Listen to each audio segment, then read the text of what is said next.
I always say, you will not even know that your choice of a spouse shapes your future until you get married, in a lot of cases.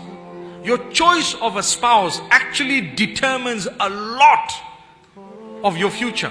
So choose well. And if you don't know how to, don't choose with your hormones.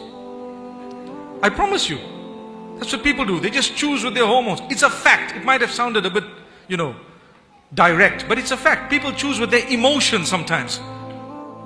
But wait, go back to the hadith, go back to the Prophet, peace be upon him. And I've always said the two most powerful organs, the heart and the mind, don't ever give anyone the control of those two, because they will hurt you. They will hurt you. You give that to Allah and you give it to anyone after that within what Allah has ordained. But we've seen thousands of people get abused and used because they've given their heart and their mind in someone else's hand. That's it.